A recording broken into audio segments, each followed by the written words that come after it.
everybody. Welcome to the Yeti Cave Radio Show. It's March 21st, 2014. I'm Alex Nicholas. I'm Max Willis. And today we have a special guest, Andrew. God, I forgot it already. Havranek. Havranek, yes. Havranek. How are you doing today? Good, how are you? Good. And today we're going to be talking, of course, Colorado Avalanche. Since our last show on Friday, the Avs are 1-3, and in those 4 games they've been outscored 18-14. I mean, they're getting the goals, but it doesn't seem like there's any defense. I mean, that's a ridiculous 14 goals. How many goals is that per game in 4 games? About 4? Almost a little bit. Almost 4. Like 3.5, I'd say. I'm not a math major, but I mean that's pretty much that's unlike them. I mean, you don't score 4 goals per game and then lose. That's something that's not acceptable. I mean, now, what do you say? In the last 10 games now, they're 6-3-1, and that's definitely a lot worse than they were before. I mean, what do you think's going on there? It's been looking bad, but I mean, everyone goes on slumps every once in a while. It's not like it's going to stick this way. They're a good team. Their goalies might not be working that well right now, but you gotta think in OT, the 5-4 loss against the Jets, they had the new goalie Rito Vera in, and it was his first game, and I mean, he's not Simeon Varlamov quality whenever he's good. He's not Marc-Andre Fleury. He's not any of those guys. He's a future backup for them that's looking just to play quality goaltending for him. And for his first game, he did pretty well. At the end, he really showed his game, and I believe he has a future here. And Andrew, our special guest on the show here, with this loss, they have fallen behind 1 point behind the Blackhawks, now 7 behind St. Louis. Think there's any chance Colorado's catching St. Louis 7 points ahead of them?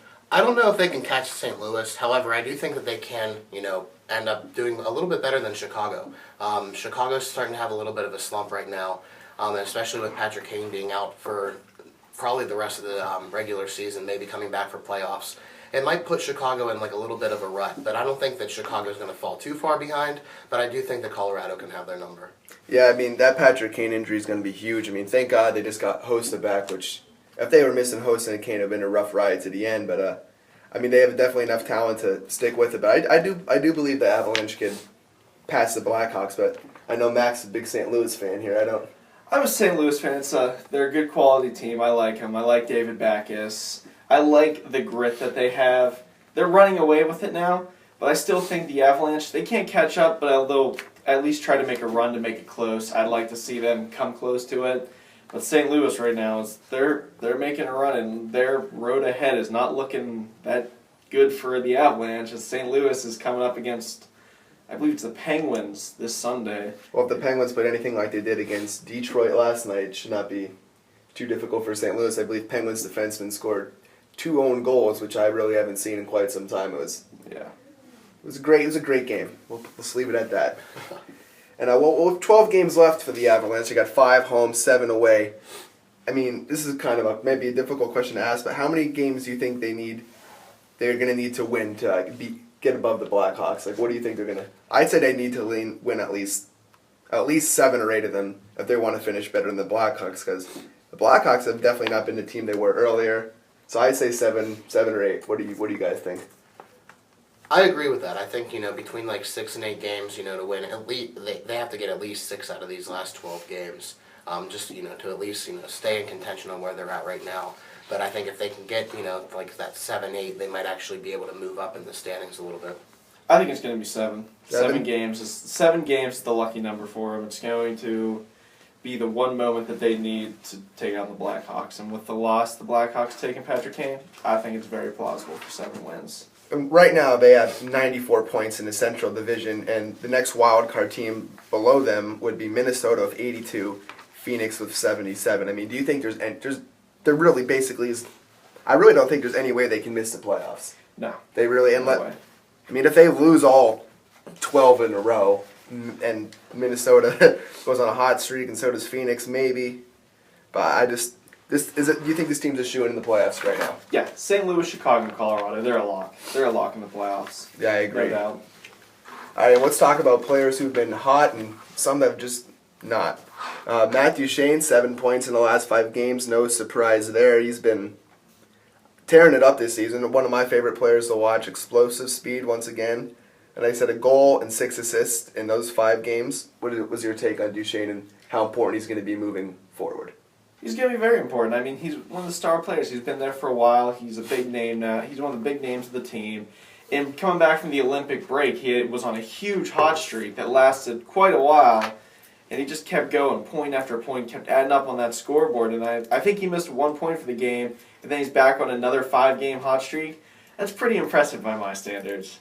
Well, Matt Duchesne, what do you think about making him an alternate captain? Do you think he's been around long enough? Do you think he has the experience? Because, I mean, maybe next year, I think this guy deserves more credit than he's getting. Do you think he's that important, that much of a leader? I do. I mean, when you look at Matt Duchesne and what he's contributed to the team, just in the past couple of years, especially this year, if you take this year with the coaching change and just how this team has went from being the last team in the Western Conference to actually being playoff contenders, I think Duchesne has the experience, and especially coming back or going to Sochi for the Olympics, he has that experience as well. And I think making him, an alternate captain could be, a good move.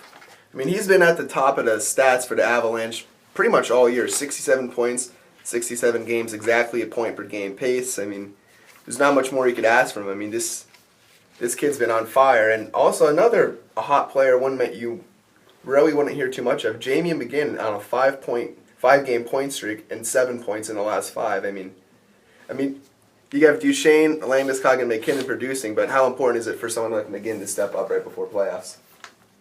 Oh, it's great.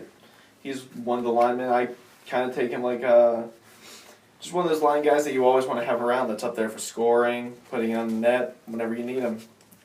Good, hard-working player. And what about Ryan O'Reilly?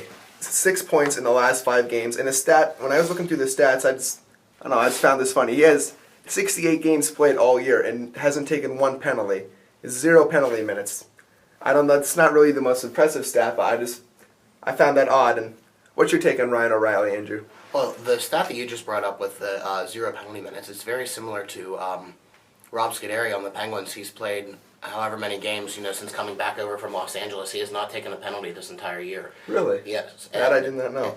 My brother actually told me that the other day when we were at the game against Dallas. And I was really surprised, because they're making these huge, physical plays and these crucial plays for the team, and not taking a penalty, a stupid penalty for that matter, can really help them going into the playoffs. Well, that kind of leads me into my next question for you. Do you think not taking any penalties results in a softer player not taking chances, or a smarter player? Softer or smarter, I guess. I think it depends on the player. I mean, you can have somebody that's a physical player but not taking stupid penalties, such as, Rob Scuderi, or you can have somebody that is a soft player that, might score goals here and there, but really don't make a physical notion on the ice. Like they're out there, they do their shift, but they, go right back to the bench, don't really make any penalty moves or anything. So that might be a problem, but I don't think that's a problem for Ryan O'Reilly at all. Yeah, I agree. I say a lot of times, like, Ryan O'Reilly's a high-powered forward. I say a lot of the times great forward, skilled forwards take penalties. I say it's usually retaliation or just something stupid, like Evgeny Malkin taking penalties in the offensive zone, which should really just never happen, but all people have to do anymore to him to really just a couple taps on the shin pads and it's a cross-check retaliation penalty. It doesn't seem to phase O'Reilly. Like, how important do you think that kind of mentality is going to be in the playoffs, not taking stupid penalties, Max? That's very important. Penalties are the worst thing you can do during playoff games. It's just the death sentence. It ruins you, because in the regular season you might have like those hardcore guys like that. You want to play rough, but when it comes to the playoffs, you want speed and you want precision. You don't want rough riding through the playoffs. Yeah, the physicality might help you out, like back in 2009, Max Talbot shushing the crowd in Philadelphia after one fight. But right now, like during those times, you do not want to take a stupid penalty and send them on the power play. It's one of the worst things you can do, and especially in the West. The West is full of scoring teams. Almost all of them can score. And once you give them those chances, they're going to take them, and they're just going to ride right all over you. Oh, we talked about players that have done well recently for the Avs. Now, ones that have done not so well. And this is probably the first 2 times we've mentioned them this season. J.S. Jaguar and Semyon Varlamov given up a lot of goals in their last couple of starts, but I'm not so sure is it them playing bad or the Avalanche's defense. Like I said, teams have scored 18 goals against them in the last 4 games. Do you think, is it their fault, or would you say chalk it up to the defense there? Because I've only seen the Jets game and the Canadiens game, and in both games, not a lot of defense in front to me. I think it's the same conversation that we have here in Pittsburgh with the Penguins and Marc-Andre Fleury. When you talk about Marc-Andre Fleury and the games against Philadelphia this past weekend, those goals, a lot of those goals were not his fault. And you just look at the defensive play in front of him, and it's just very lacking. And I think the same thing with JS and Semyon Varlamov. You need somebody, you need a defensive presence up front, and I just don't think they're getting that. So yeah, there might be some goals that are their faults, but I think it's just the play in front of the net that's not up to par. I completely agree with Andrew. It's been kind of the defense. I mean, they would come back from the playoffs, not the playoffs, but the Olympics. They were riding high. They were doing amazing defense. Eric Johnson, they were all contributing to the scoreboards. And I think whenever they got to that high point of scoring, that they just thought that they can continue scoring. They kept pushing forward instead of going back to play their position of defense. They need to remember that they're defensemen. They can score at times, but they need to play their position. They're there to help the goalie keep the puck away. Well, hopefully the Avs are going to pick it up tomorrow night. They got one of the toughest teams in I'd say the toughest team in the Eastern Conference, as the Boston Bruins, who are now 47-17-5 with 99 points. Got a couple point lead on the Penguins right now. I'm trying to think exactly how many that is, but they're winners of 10 in a row and 12-3 in their last 15. How good are the Boston Bruins actually right now? Is it just a run, or is it how good this team really is? They're one of the best teams in the league. Straight up, they're one of the best teams that you possibly could have right now. They're working hard. They're playing the puck. They're doing everything perfect. Like right now, if you were to say anything, like the West earlier in the season, the West was dominating, but now Boston's just dominating hockey. It's incredible. They're like, it's just amazing. They're just incredible. Well, I'd say winning in 10 in a row is, I think they're starting to peak. Do you think a team could peak too early going into the playoffs? Do you think that's a really real thing to think, or do you think they're just going to be able to keep this up until the playoffs? I mean, they could win. The way I've seen them play, I think they could win out. I mean, it is possible. The way the Boston Bruins are playing right now, they really are playing like a Stanley Cup contending team. However, I do believe that teams can peak early, and I think we saw that last year with the Penguins when they were on their 15-game win streak in February and March. They were playing some fantastic hockey, and then as soon as they got into the playoffs, it just kind of seemed to falter a little bit. And it seemed that their peak was, February and March. They lost that one game to Buffalo last year, and it kind of went downhill a little bit. Not too much. And I think that could happen with Boston as well. With Boston, they're a gritty team, and Colorado had their number last time they played them, and Boston's going to Colorado tonight, and playing in Colorado is a little bit different. Playing in Denver, you're a mile above sea level, so the air's a little bit thinner, and athletes do have a problem. Even in football, Ryan Clark, from the Steelers mentioned, the air quality is a little bit harder to breathe. Hockey players have the same thing, even though it's indoors. It's a little bit harder to breathe in these kind of places. So if there's a chance for the Boston Bruins to lose, it could be tonight. Like I said, Bruins first in the Eastern Conference with 99 points, and that record is a scary good record. Another scary good record to me is Tuukka Rask, 31-14-4, has a league-leading 6 shutouts. What are the Avs going to have to do tonight to put one past Rask, or put a few past him? Max? Put a person in front of the net. So I think that's all you can really do with Tuukka Rask. Of that caliber. I mean, you could do what you usually do. I mean, 2.7 goals against and 6 shutouts. I mean, that's just not every goal. You have to do that little bit extra to put it past Rask. You can't just always throw pucks to the net. That's just not going to work on a guy like this. And another dangerous player is, what about David Krejci? Every time I watch him, it looks like he's playing a playoff game. 60 points, he's got 16 goals and 44 assists. What are the Avs going to have to do to slow down Krejci tonight, Andrew? I just think, they have to play smart. They have to play smart, especially with him and Jarome Iginla. Jarome Iginla's on fire right now. Boston, everything that Boston's been doing has been clicking on all cylinders. And Colorado just has to figure out what they can do to shut down Boston's entire team. It's not shutting down the offense or the defense or Tuukka Rask. It's being able to play their own game and not get into the heads of Boston, because we've seen, Pittsburgh try and do that, come out and play a physical game. You have to play a smart game when you play Boston and, just shut them down and play your own game and get behind the net. Like you said, Iginla is on fire. He's got 56 points already this season, and there just seems to be a couple ageless wonders this year. You got Iginla, Yager, Solani. Do you think old age, like these guys are obviously much older than most of the players that are leading the stats right now, but do you think being this old has a bearing like on how well you play, or do you just think if you're that good you can keep playing as long as you keep yourself in semi-good shape? I think if you're keeping yourself in shape, I think you can keep playing. And Yager, in an interview earlier this season, actually right before the Sochi Olympics, he was asked, whether or not he'd keep playing, after a couple years. And he said, if it's God's will to have me play till 50, I'll play till 50, because he still feels like he's in good shape. He's producing, still as if he was not as well as he's producing when he was in his 20s and 30s, but he's still producing. He's still a threat on the power play. And Jerome McGinley, he's getting up there in age as well, but he's still, he was misused by the Penguins when we had him back last year for the playoff run. But he's being used the right way in Boston. He's playing on a line that's, producing, on a team that's producing.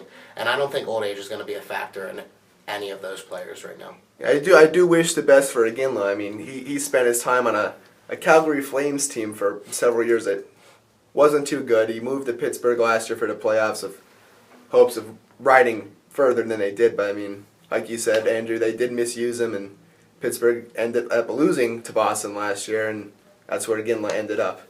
So, all right, tonight's game, Avalanche actually won the first game of the season against the Bruins, 2-0 back on October 10th. So I'll start with you, Max. What do you think? What is your prediction for tonight's game? I think it's the Colorado defense finally going to pick it up and maybe slap some sense into them.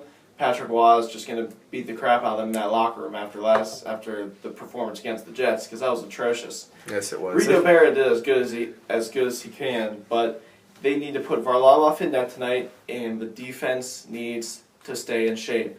If the defense stays in shape and can hold off Krejci and Iginla, you're looking at a more offensive-based game for Boston trying to go through. But the defense for Colorado could really make the change here. So I'm going to go 3-2 Colorado. All right, so we got 3-2 for Max. Now, Andrew, I'm going to ask you the same thing. And who do you think is going to have to be an X factor for the Avs? If you had to pick one player in the Avs who you think is going to be most important in this game for them? I think it's going to have to be Varlamov. I really do. I think the defense can step up and the offense can step up against the Bruins. However, the Bruins are going to come out firing, on all cylinders, and I think they're really going to test Varlamov early, and they're going to test him a lot. So I think he has to be really solid in net. And the way the defense has been playing, as Max said, Patrick Waugh is probably going to lay the hammer down hard on them, and probably has after the Winnipeg game. But I really think that Varlamov has to be strong in net tonight. But I do think that Colorado can win. I don't know if it's going to be as close as I think it's going to be a close game, but I don't know if it's going to be 3-2, 3-2, 2-1. It's going to be around there. It's going to be a good game. I mean, I agree with you guys. I think it's going to be a close game, but the Avs are really going to have to do something early to impress me. I mean, the last couple games I've seen have just been dismal. I mean, no defense. If they want to convince me that they're going to beat Boston, they're going to have to come out in the first period like they want to win it, because you don't let in 18 goals in 4 games. You don't do that. So, I mean, if they tighten up the defense, I think they can win. But right now, I can't really make a prediction. Only time will tell. So I'm going to have to tune into that one and check it out. And well, let's move forward here to some just general league news. Talking about top players in the league right now. Obviously, Crosby's up there. Stamkos with a hat trick the other day, which I believe he got with halfway through the second period. How important is it that Stamkos is back in the Tampa Bay lineup, even though St. Louis has been traded to the New York Rangers? Well, it's very important. Stamkos was in line the entire time to be the captain until St. Louis either retired or until he handed it over. But I gotta say, finally with Stamkos wearing that C-man, it's turning Tampa Bay up. They're an excited team now. What's their last 10 now? Well, I mean, you looked that up. You bring up him being a captain. Do you think this is someone that is ready to be a captain, or is this a guy that could score a bunch of goals? Do you think he plays a good two-way game, like good enough to be a captain for the team? Oh, I think he is. He's definitely a good, high quality player for a captain. He plays two-way. He plays two-way hockey great, and whenever he was gone, it was just like the Tampa Bay was doing all right. And then he came back, and man, like they were firing on all cylinders. Their last 10 games might be 5-3-2, but still, I mean, they're in the winning record. They're in the second. They're in the second position right now, down in the the Atlantic Division, right behind Boston. I mean, they're 16 points behind, but still, they're doing pretty well for themselves. And Andrew, our Pittsburgh Penguins expert, special guest with us today.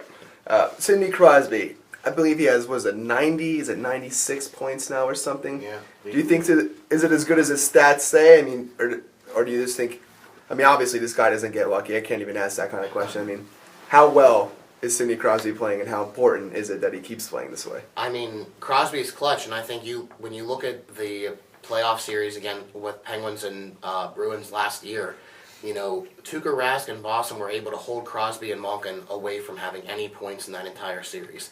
And when Sid's not making any points, you know that team's, you know, really going to falter.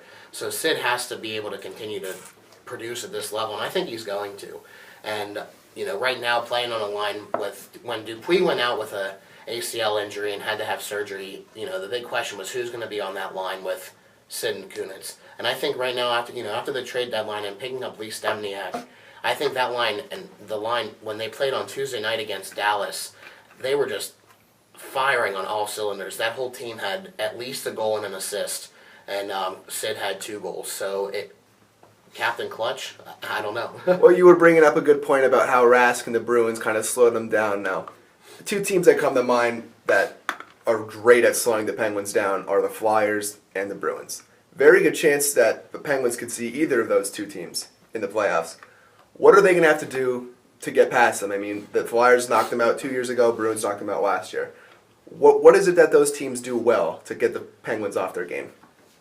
Well, first off, going into these games, the Penguins, for some reason, and I don't know if it's from a head coaching standpoint, Dan Bylsma saying, you know, you have to come out playing a physical game, or if it's just how the fan hatred of these teams get into the Penguins players' mindset that they have to come out and just make this a huge physical rivalry game. They kind of get away from their skill game, and Bylsma was asked this weekend whether he thought his team was a skill team or a physical aggressive team. He said that they were physically aggressive, and that kind of took a lot of Pittsburgh media, Penguins fans even, by surprise, because, you know, you have guys like Sidney Crosby, Evgeny Malkin, Marc-Andre Fleury, Chris Letang, you know, when he comes back, if he comes back this season, you know, you have these guys that are just very skillful players. You don't have these players like Chara and, you know, or even Matt Cook, who, you know, used to come out flying and just hitting like crazy.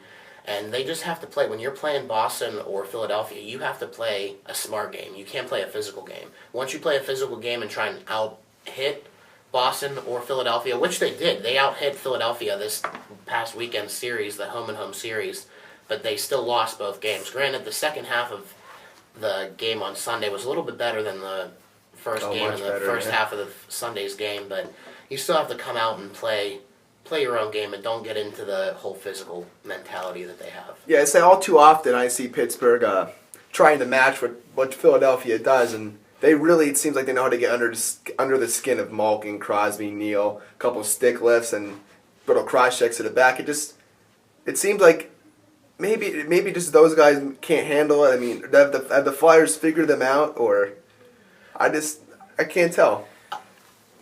Go ahead. Okay. I think, you know, especially we were talking earlier with Evgeny Malkin, you know, taking these retaliation penalties, it does not take much for Malkin to get agitated anymore. And I think something needs to be said to him, or he just needs to take a level back and be like, okay, these Flyers players and Boston's players are going to come at me, and I can't retaliate, because once I retaliate, if you look at the power play chances that Philadelphia had this past weekend, and how many penalties, retaliation penalties, offensive zone penalties that the Penguins took that they really shouldn't have taken, and how many giveaways that the Penguins had, that's ultimately what comes down to a loss. And I don't know if Philadelphia has technically figured it out yet, but I think that Pittsburgh has just not figured out how to change Philadelphia's mentality with that.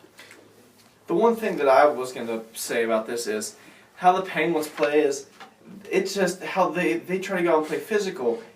They should know by now it's not working, and then Philadelphia and all them, they take advantage of that. But what really they should be doing is if they use their skillful players and they use them to play skill, their skill pisses off the other team because their skill is just top notch and high quality. That whenever you're doing these crazy moves and like you're getting these precision passes on, it pisses off the other guys because they can't. It pisses off the team because they can't do that, and they try all this ridiculous stuff to catch up, and that's where they make their mistakes. That used to be the Penguins' game, and that's what took them to the playoffs, took them deep into the playoffs in the Stanley Cup run. I don't get this physical crap that Dan Bowles was trying to put on them. They're not a physical team at all. They are full of skill, and that is their advantage against them all.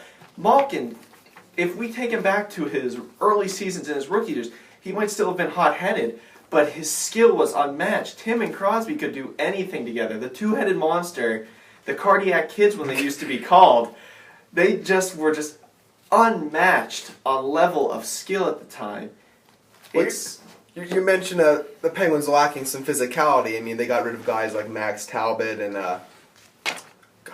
Matt Cook. I mean, do you think that they are going to need someone like that in the playoffs, or are they going to be able to get by with what they have, or is someone going to have to step up and fill the like a Matt Cook, Max Talbot role? I don't think that you need to fill that kind of role. I mean, those roles, especially, Max Talbot was crucial in 2009 and even 2008 when they did make it to the Cup and lost ultimately. But the team that was in 2009 is obviously different than the team in 2014. 2014, these guys are a lot older. These guys are a lot more they still have the same talent, but they just know how to use their skills better. And I think once they are able to click and use their skill and get out of their mindset that they're this physical team, which they're not, they need to play their skill, then they can win. But if they continue to play these teams, like Boston and Philadelphia, with this physical mentality, it's just not going to happen. I don't think they need to. I mean, it's too late now to pick up somebody that's really like not really a headhunter, but like a physical force. It's too late to do that after the trade deadline, but I don't think they really needed to do that. For their physicality, they have two guys already that are like physical players that they say they need, but they got him. Marcel Goc was picked up during the trade deadline. For Florida, he was a man that could always be counted on for leadership and physicality. He's like a good replacement for Brandon Moreau that we had. Moreau last year was pretty much the bee's knees. Like, he would be leadership and he would be physical. He'd be out there like taking on guys for Crosby and all that. They're not using Goc that way. Goc and Tanner Glass are built for that. They're leaders and they have that physicality that you need. Tanner Glass has been scoring goals, and he's been doing very well in the forward. I'm pretty sure that he's doing the same thing Max Talbot did for a cheaper price, and we're not using them to their full advantage. I have to agree with you. And let's going back to before we get way too deep into the Penguins talk here. We talked about Boston being one of the best teams, but who else currently, right now, or do you think it's some of the best teams in the NHL? Right now, I say a team like Boston, and I see Pittsburgh maybe not so much anymore, but Boston and St. Louis really stick out to me right now if I had to pick two of my top teams. What about you, Andrew? I agree. Boston and St. Louis, I think St. Louis is on a tear right now. Now, whether or not they pan out in the playoffs, how we were talking about earlier, how you can peak at the wrong time. I don't think St. Louis has peaked. I think they're still playing very well. I think they can make a pretty deep run, but playoffs can change a lot of things. It's a best of 7 for a reason. So I think Boston and St. Louis, but I still think Pittsburgh's right up there. Pittsburgh, the past couple games has been a little bit shaky. Their game against Dallas was good, but minus the first line, you have to look at what's really going on there. I think there might be a deeper something going on. Max, what do you say if you pick top 2 or top 3 teams right now? Well, I gotta agree. Pittsburgh, they're streaky. For the past couple seasons, they've been streaky. They either play their game or they don't play their game. When they play their game, it's usually not against rivals or the Eastern team. They dominate the West. They're so good against the Western teams. I mean, it might not have shown it recently, but I mean, they're a great team against the West because we don't have any rivals out there for them to use their physicality against, so they use their skill. But for teams right now, it's Boston and St. Louis. But I mean, I never count out Chicago because their playoff ability is unmatched, right? Like has been unmatched for the past couple seasons. And moving forward, talking about the playoffs here, right now in the Eastern Conference, it would be Boston, Tampa Bay, Montreal, Pittsburgh, Philadelphia, New York, Toronto, Columbus. The West would be St. Louis, Chicago, Colorado, Anaheim, San Jose, LA, Minnesota, and Phoenix. Now, do you think there's any bubble teams or teams that are in the wild card standings that might make the cut? Because right now, I mean, the way that the standings are set, and with the wild card, I really don't see too much change. I mean, I think the teams that are in it right now are the teams that are going to make it. I see Dallas surpassing Phoenix. I see Dallas beating Phoenix to the punch and going in there. I mean, I don't know how they're going to do against St. Louis if they go for the 8th position against St. Louis, who could possibly stay in the number 1 position, knowing how Anaheim has been losing a lot of luster lately. Past couple games haven't been well. But right now, I think Dallas could take over Phoenix. I know Marty's one of our writers. She's from Phoenix, and she loves the Coyotes. But I think Dallas is going to take it. I agree. I think Dallas, in their past 10, they're 5-4-1, and Phoenix is 6-4. So they're right on par with each other. But Dallas is only 2 points behind Phoenix, and Phoenix, I think they're a good team, but I think Dallas could have their number going into the wild card. Oh, and looking to the Eastern Conference right now, Columbus is just holding on to that last wild card spot of 76 points. But right below them, Washington with 76 points and Detroit with 75. Do you think that changes at all? I say Columbus holds on and makes it. But what about Washington and Detroit? Do you think there's any way either of those guys are sneaking in? I really want to see Columbus make it. They're the one team I want to see come in. I would really like to see Columbus, stick it out and make it into the playoffs. Whether or not they make it deep, I don't think it's going to happen. But, Washington hasn't been playing all that well. If they were the team, I think they could do it. Detroit, I don't think is going to make the playoffs. I think, with injury, Pittsburgh and Detroit have been number 1 and 2, respectively, teams that have lost games, manpower games to injury. And I just don't think Detroit's going to be able to do it. Granted, they beat Pittsburgh yesterday, but Detroit just has not been playing the way they've played in recent years. And what was the streak at Detroit's on for playoffs like 20-some years. They have not missed the playoffs. Yeah. I mean, that would be a blow to the city. So, I mean, I think they're going to push, but I really don't think they're going to make it. And I would like to see Columbus hold on to that last spot. Do you think Columbus is where they are right now just because of the move to the Eastern Conference? Would they have had this chance in the West? No. No? No. I think I got to agree with you there. I mean, I think the West was a little too much for them. I mean, the West is a conference that scores more goals and more offensively gifted teams. I just don't think Columbus ever had that. But now, I mean, they got guys like Gabrick. No, they don't. They traded Gabrick. They traded Gabrick. That's right. Well, trying to think. Well, Testu is was one of my favorite players on the Pittsburgh Penguins. I think was one of the most underrated. I believe he's an alternate captain now. I mean, they got Bobrovsky in goal. You got Dubinsky over there. Yeah, I mean, former Rangers. Let's get it there. Former Rangers. When you look at Columbus, when they played in the Western Conference, when you think, they're not that far from Pittsburgh, and for them to be playing in the Western Conference and traveling, constantly to, these teams in California and, really West Coast, and spending a lot of time in different time zones and a lot of travel, I think that really put a lot of wear on Columbus, in the past couple of years. Now that they're in an Eastern Conference where their travel, is maybe a couple hours, even in a car, or a bus, to, Pittsburgh, Washington, D.C., they're not that far away. So I think that they're a little bit more healthy because they don't have to make all these huge traveling just to, play some hockey. That, and I gotta say though, Columbus usually doesn't dive deep in the free agency pool for the past years. Like for the past 12 years, they've been 14 years they've been in the league. They've never dug deep in made big moves. They've picked up Dubinsky. They made trades in New York, but they never signed a major contract. I think what changed it for everyone, including the fan base, was the signing of Nathan Horton. That one signing changed this team completely, and it shows that they're ready to make the jump to the big league. And when he came back from his long-term injury, he just got right on that. He got right on that ice and just proved that Columbus is here for the long haul. They might not have Gabrick anymore, but they have Nathan Horton, and he's looking to make that charge.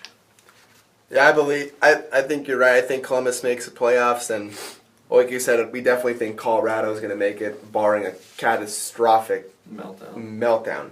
But if the playoffs ended today, it would be Chicago versus Colorado, with Chicago having home ice advantage.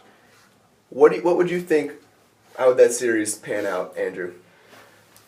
I think it honestly would go best of 7. It would go a full series, and I do think Colorado could have Chicago's number. Chicago has not been playing that hot, especially against Colorado. You look at last year when Chicago was on their reign of terror, consecutive wins, and Colorado's the one team that stopped them. And Colorado's had their number this year as well. I think Colorado can do it. I agree. I think the series would go 7 games, but I'm not so sure. I mean, Chicago's a team that really comes alive in the playoffs. I mean, everyone, Brandon Saad, Patrick Kane, Andrew Shaw. I mean, Saad's out with an injury right now too, as well. Correct? Yeah, but I believe he should be back soon. He'd be back. He'd be back for the playoffs, but really, it's the game breaker, Patrick Kane. Yeah. You don't have Patrick Kane, and I mean, the Avalanche had the number this year of the Blackhawks, and if you don't have Patrick Kane, you're missing the quality scoring opportunities there from a man who has one of the best stick handlings in the league. I do hope this matchup holds up. I mean, it kind of looks like it's locked in right now if both teams keep where they are. I don't think anyone's catching St. Louis, so Chicago and Colorado might get switched around as their seedings, but that would be a hell of a first round matchup. I think that'd be great. But like I said, Central Division first place seems a little bit out of place. So I mean, I couldn't ask for a better or more exciting matchup. And we say most important players. We might ask this before moving forward for the Avs, other than the big name players. If you had to pick a player, maybe not like a Matthew Shane or McKinnon or Varlamov, who else is going to have to step up? Either of you guys take this one. Who's going to have to step up? I think Max Talbot. I was going to say the exact same thing, Max Talbot. And why not? I mean, that guy's a perennial playoff producer. I mean, whatever team he goes to, he just is a whole nother few notches on the belt in the playoffs. I mean, I've never really seen anyone that is that big of a difference between regular season. He's like, he's okay. And once that guy hits the playoffs, like, it's on crack cocaine or something. It is ridiculous. And you looked at his play in 2009, winning the Cup in Pittsburgh, and then when Philadelphia beat Pittsburgh on home ice. Well, not on home ice. When Philadelphia beat Pittsburgh a couple years ago in the playoffs in the first round, Talbot was a presence, and Pittsburgh, hated Talbot for a little bit after, going to Philadelphia. I think that hatred's kind of gone away now that he went to Colorado, at least in a lot of people's minds, I think. But I think he has to be a producer. He was a pivotal factor in both of those teams' successes, and I think he's going to have to be in Colorado's success as well. I agree with you 100%. I mean, I'm looking through the roster. I mean, Duchesne, O'Reilly, Landeskog, McKinnon. I mean, not many of these guys have a lot of playoff experience. Max Talbot probably has more than 5 or 6 of these guys on a team put together. I can definitely tell you, everyone in Colorado, the Avalanche, and the people are definitely happy to see Max Talbot there instead of Steve Downey. Oh yeah. And everyone's happy about that. That was a good. Philly can take care of him. We'll keep Max. I think people say Downey was a more offensive player, but I really think Colorado. Trash. I think Colorado got the best of that trade. I mean, it depends on who you ask. Of course, Philadelphia people are going to say, "Oh, Downey was much better. Talbot was okay. Downey could score more goals," but I know there's some. Talbot has a leadership, and in my opinion, most important thing they're going to need in the playoffs of a bunch of young guys like that. Steve Downey's a prick. Well, there you heard it there. Well, is there any other important things we need to talk about here before we bring the show to a close? I can't really think of any of the top. I have one more thing to talk about. They just announced there will be no hearing for Legwand, Neal, or Jokinen. No hearing for any of them. Oh, I did hear. Okay, I kind of find the Shanahammer being inconsistent with all this stuff. I mean, Neal, I mean, he might be an offensive producer, but does Shanahan get soft when it comes to playoff time? Because it's just ridiculous. I don't know. Yeah, I do. He has been very inconsistent. There's definitely been some suspensions this year that shouldn't have been, and then there's some that really should have been. I mean, I just think he needs to be more consistent. But do you think all those players deserved one? Jokinen, I mean, he's not a repeat offender. I can see them, I can see Jokinen, but Neil and Legwand, they have those moments. Neil's a very hot-headed player. Yes. I mean, it's not the fact that he takes, he takes retaliation penalties too, but he just gets so angry that he just unleashes this wrath that's so unneeded. Like, if you're gonna do something, at least just go fight someone. Don't do some dirty crap. Well, what's your take on Neil, Andrew? I mean, do you think he's too hot-headed? I mean, he's been suspended once. I mean, he's had some instances this season. I mean, he seems to lose his cool just as much as Crosby and Malkin. I mean, if Crosby, Malkin, and Neil are losing their cool in the playoffs, it's not going to be easy at all for the Penguins. It's a bad situation when they lose their cool. Is it really only those top three, do you think? Like, I always see Crosby, Malkin, Neil. Is there other players that you notice that seem to get frazzled as much as they do, or is it? Well, when you look at it, I mean, those three are those are your top your top scorers, your top performers on the team, but those are the ones that always seem to be taking these retaliation penalties. However, Engelland takes a lot of retaliation penalties. Bortuzzo seemed to, in the past couple games, he's really physical and he's been playing really well, but they do take these penalties in bad situations. I mean, Neil, you look at the game back in December where Brooks Orpik went down and taken off on a stretcher in Boston, and Neil came out and kind of, dove his knee right into Marchand's head. So it's like, I don't know what's going on with Shanahan, where his inconsistencies lie, but it's been the past couple seasons like that. It doesn't matter really what team it is, because when you look at Matt Cook, Matt Cook used to take penalties for being Matt Cook. He used to get suspended for being Matt Cook, and purposely taking his skate off and slicing Erik Karlsson's Achilles heel. Yeah, exactly. So you have something like that, and then you have which gets a whatever suspension or a slap on the wrist, and then you have something that's exactly the same, and you might get a harder suspension or nothing. I kind of want to know how that investigation is going on Karlsson's. The DNA investigation. Yeah. I think that skate left some DNA behind, so we might have to talk about that. That was ridiculous. I mean, going back to that, I mean, if you looked at it, he wasn't looking, and his head was turned the opposite way. I mean, if you've ever played a game of hockey, people would understand that it's just not possible. Going into the boards at that speed with your head turned, I highly, highly, highly doubt that he meant to put his skate between the back of Karlsson's skate and cut his Achilles tendon. There's no way you could think of that at the speed they were moving into the boards. And I think that got blown way out of proportion, and I'm just going to leave it at that. I'm telling you, man, it's this Dan Biles mentality of playing physical. Don't play physical. Play skillful. That is your game. And why we have our Penguins expert here, Penguins are suffering some defensive problems with Letang out with a stroke. Martin with, I believe it's the hand, correct? And yep. How long does Martin have left, did he say? A couple weeks, I think. I think he'll be back for playoffs. But no Martin, no Letang right now. What do you think your chances of Letang is coming back? I mean, he's playing. I mean, Pittsburgh fans, the other day when Letang was cleared for practice, full practice, mind you, a lot of Pittsburgh fans were like, I can't believe they're letting him practice. He just suffered a stroke. Well, he's being tested. These doctors are, first-class doctors. They know what they're doing.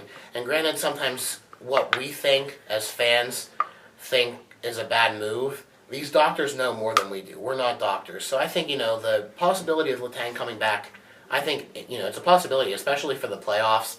Whether he does or not, I mean, I think he wants to. I think it ultimately comes down to the doctors. I think Bosman is going to want him to get in there. But Martin, I think, will be back. Bo Bennett's going to be back here pretty soon, which is going to be hopefully pretty big for the Penguins' offense. Scoring, Bo Bennett can produce, hopefully, and it'll be interesting to see where they place him, especially with Lee Stempniak, playing very well on the first line. But moving forward with the Penguins, if they don't make my prediction is if they do not make a cup run and at least make it to the finals, if they lose, I think Bosma is still going to be around. But if they lose anything earlier than that, I think there really needs to be some consideration on Bosma's tenure here in Pittsburgh. Oh, I couldn't agree more with that one. I mean, this is a time. I mean, Crosby, Malkin, Letang, all in the prime age. I mean, you keep waiting. I mean, guys like Orpik, I mean, God knows how much longer they're going to have him. Scuderi's getting up there. Adams. I mean, these are all guys, I mean, they don't have too much time left, and the window's closing. And I agree with you, if they don't win now, there's going to be some changes in Pittsburgh. Exactly. And, like, when you look at Bosma's coaching of Team USA in the Olympics, some of the things that he did, you were like, what's he doing? Why is he putting this line up there? And he does it with the Penguins all the time. Like, he does not play the game and match lines the way he needs to. Like, if Boston's putting a line out that's going to shut down Crosby, well, Boston needs to put out a line that does not involve Sidney Crosby and play their matchup.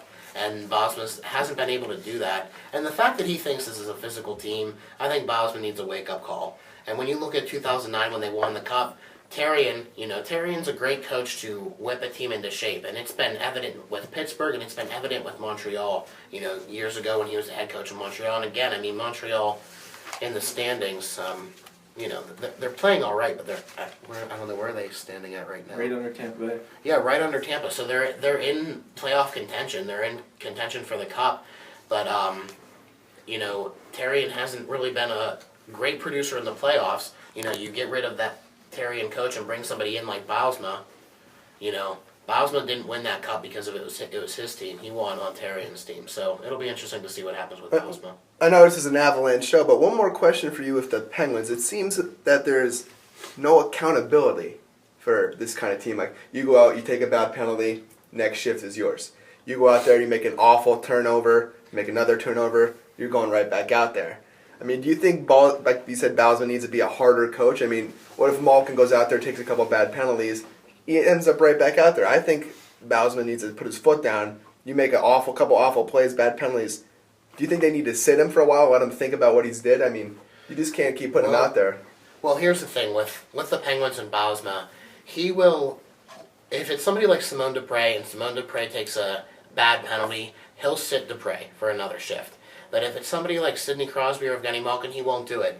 And I think and Mark Madden, love him, hate him, can't stand him, whatever you want to think of Mark Madden, he does have some really good hockey talk on his show. And something that he said earlier this week is if you keep sitting these players out, it's not going to do anything. And Bausma just needs to be able to play what he needs to play. And sitting somebody out, if you're going to sit out Simone Dupre for taking a retaliation penalty, you have to sit out Evgeny Malkin for doing the same thing. You can't, because Evgeny Malkin is obviously somebody that's going to produce something on the offensive line. But I lost my train of thought here. With Bausma, shoot, I totally lost my whole train of thought here. I'm so sorry. Well, that's okay. We were just talking like accountability. Accountability. Right. So, with the whole accountability thing, Bausma and this team are very, very close, very friendship. And everything's always very happy with this team. Like, there's no, when you think of Michel Therrien's a hard ass. Tensions ran high in that locker room. He's a hard ass, and he's a dictator on the ice. Like, he gets done what he needs to get done, and when he comes in to fix these teams, you can tell just the way this team, when they fired, who was it, Eddie Olczyk. They fired Eddie Olczyk, who I think, would be a great coach for somebody with the talent of, Sidney Crosby right now, but Eddie Olczyk was just around when the team was way too young. Eddie Olczyk really knows the game of hockey very well. I think he could play well, or coach well, sorry. But I think if Bausma loses, if the Penguins lose, I think Bausma ultimately loses, and the Penguins are going to need to find a new head coach. It's going to be a little bit more hard on these players, because Sidney Crosby and Dan Bausma can be friends, but when it comes to, who Sidney Crosby wants to play with on a line, saying I want this and this, I want to play up against this line, and Bausma says no, Bausma's not going to say no. You're going to need somebody that's going to say no to these star players. Even though these star players might think they know what they want and what's best for them, they have to figure out what's best for the team. And I think Sidney Crosby does a good job on what's best for the team, but Bausma just does not know how to put his foot down, I don't think. I agree with pretty much everything you said there, and Max, do you have anything to add or any other closing statements here? I really don't have any other closing statements. I just gotta agree with him. I gotta agree with Andrew about everything he said about the Penguins, though. Well, you said a friendly I can't speak today. A friendly locker room. Do you think that's something that's going to be? I mean, I really don't think that's something you need. It should in be a hockey friendly locker locker room whenever you're on a consistent win streak. It's not whenever you're doing. All right, let's just, hey, we're doing all right. Let's celebrate. I think there is a time where a coach needs to put his foot down and get pissed at a player. I mean, you can't always say, "What's up, guys?" Blah blah blah blah. I mean, we just lost a couple games in a row. I mean, you can't always be friendly, especially in the playoffs. You can't play buddy buddy with everybody. You gotta show them that you mean business. And this conversation that we're having now, within the locker room, like, changing gears a little bit, like when you're in baseball, like the Pirates, with AJ Burnett. Burnett was a huge locker room presence. The Penguins need a locker room presence for when they're losing to just, to put their foot down and be like, all right, we need to step it up. And I mean, Sidney Crosby does it. Evgeny Malkin doesn't really do that too much. He's not really a locker room presence guy. But Dan Bylsma is not that locker room coach where if you're losing, he's going to yell. When, watching the 24/7 series with Bruce Boudreau when he was coaching the Capitals, that was insane. Intense. He's a little intense, a little too intense, I think. I mean, Washington got rid of him, sent him to the Ducks, and I mean, the Ducks aren't doing too hot right now, but they're still in playoff contention. But, Still number one. yeah. I think they're still number one, actually. Number one in the I Pacific. mean, Boudreau always seems when he was with the Capitals, they always seemed to finish at the top of the standings. But when it comes to playoffs time, maybe he pushes them too hard because, I know he took the Capitals to the top of the standings. Ducks are at the top of the standings. Maybe he just pushes them too hard all season. And that's what I meant with not doing too well recently, in the playoffs. Like the Ducks, they do so well in the season, and in first place right now. What happens in the playoffs? It always, everyone seems to blame the coach right away. But when you blame the coach right away, like we did last year in Pittsburgh, we blamed Bylsma real quick after that even the losses against the Islanders. It was, what is Bylsma doing? What is Bylsma doing? After we blamed Fleury. So you always blame the goaltender, then you blame the coach. Well, then when both goaltenders start to falter, and the whole team starts to falter against Boston, it's like, okay, what's Bylsma doing? What's going to happen moving forward? And there just needs to be some locker room presence, and that's what bringing. His name escapes me right now, but we brought in an assistant coach for this season. Oh, I know who you mean. And he has It's like always a French been, name, I believe, or yeah. something. God, I can't remember his I name. can't remember. name His name escapes me, but I know escapes me, exactly but who you mean, and that's what he was brought in for. And he is not. And I don't know if it's because Bylsma has this friendly locker room or what, but he's not been that presence that everybody expected him to be. Right. Well, all great points from Max, Andrew, and remember that the Bruins are at the Avalanche tonight at the Pepsi Center, 6 p.m. Mountain Time. The game will be on Altitude TV, so make sure you tune in to catch the action. For the Yeti Cave Radio Show, I'm Alex Nicholas. I'm Max Willis. And I'm Andrew Havranek. And have a nice day, everybody. Thank you for tuning in. We'll catch you next Friday.